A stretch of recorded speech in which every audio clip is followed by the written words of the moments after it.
So I'm happy to have Athayde Motta today with me, who is the Executive Director of the Baoba Racial Equity Fund in Recife, Brazil. This is really exciting because the Baoba Racial Equity Fund, which has been around for a couple of years, was first introduced to the 21st Century Foundation long before I arrived because of their interest in Black endowed philanthropy. And the 21st Century Foundation has been one of the only organizations in the U.S. that basically is a Black endowed or was a Black endowed philanthropy. So that served as an interesting sort of starting point for how Baoba Racial Equity Fund began to think about their charge and their structure in terms of the important work that they're doing in Brazil and with the Afro-Brazilian community. Fast forward, we're here today because the relationship has grown into, in the way that sister relationships often happen, into a partnership. And the work of their important organization in Brazil very, very much parallels the work of Athayde's 21st Century today as we think about how do we help address the needs and the opportunities of the emerging new majority in this country.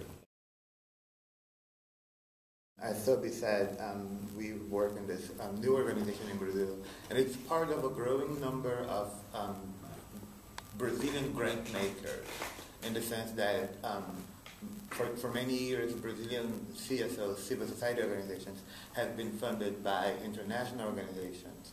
And now, with the growth of the country and changes in the economy and changes in the international cooperation environment, a number of Brazilian grant makers are coming out, and they are preparing themselves to become fundraisers in Brazil and abroad, to manage their own resources, and to fund the organizations according to the causes that they support. There are no more than 10 organizations right now, and the Baoba Fund is the youngest, and is the one focused on Afro-Brazilians. Brazil, for many years, has been the subject of a very strong debate in the Americas regarding whether its Black population is significant or politically relevant.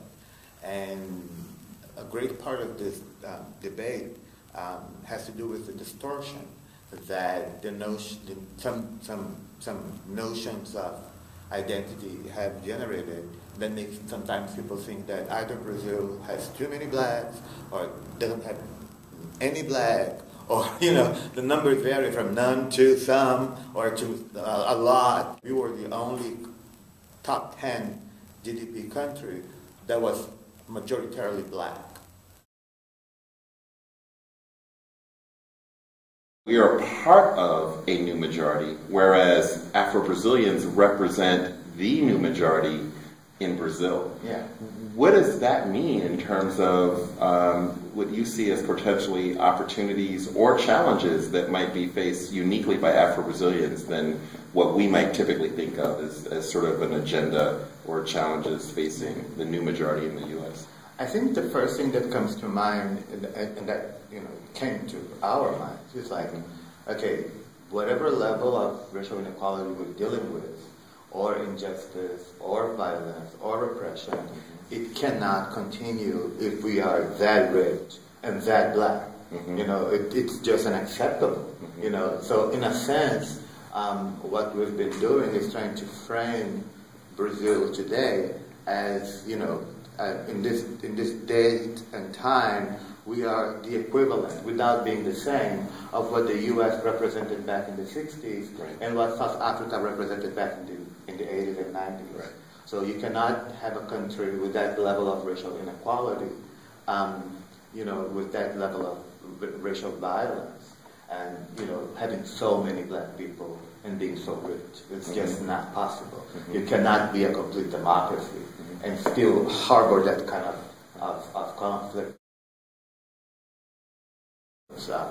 One very important issue that we deal with is the violent deaths of black youth in Brazil, especially males. It's by far perhaps the most important problem that we have in the country today. And we're coming together with other organizations to prepare a campaign about that. But we think that this is part of the challenge, but it's also part of what's been required of us. You have to take time and plan to deal with an issue as basic as you cannot kill the future of of this society, and you still need to look at those who are not dying and take them, move them as further and as you can. So we have to work on both sides. We don't have the luxury to choose, and it would be wrong of us to choose one over another, but because both deserve a chance, at the end of the day. And I remember I was having a conversation with the Ministry of Racial Equality in Brazil. There was a ministry, and I was telling her, she's a very smart woman, and I said, you should behave like the ministry of the majority, because that's what you are. Mm-hmm. You're the ministry for most of us. We're the majority. So don't go to places that talk like, you represent a group of repressive people. No, you represent a group of the majority that's not part completely of the social and political and economic system. Mm-hmm. So your ministry is very strategic.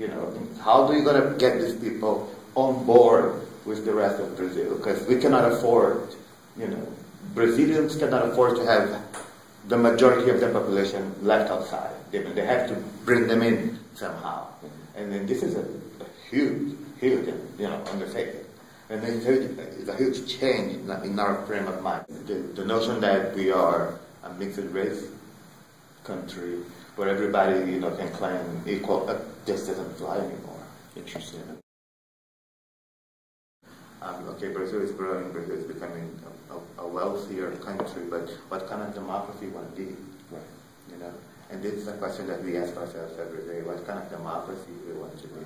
Do we want to be part of the mainstream, or do we want the mainstream to change? Because at the end of the day, we really don't want to be part of certain things that are at the core of the inequality system. So equality, what kind of equality we want to achieve is a very difficult question for anyone. But this is a question that we kind of ask ourselves every day. We want to have the same rights, but we don't want to, reproduce behaviors and attitudes that we think are exclusionary. I want to thank you very much for talking to us. You're going to hear more My from pleasure. Baoba and the work that we'll be doing at Tides and with Baoba Racial Equity Fund, and in our commitment to the Afro-Latino opportunity both domestically and throughout the diasporas. Thank you.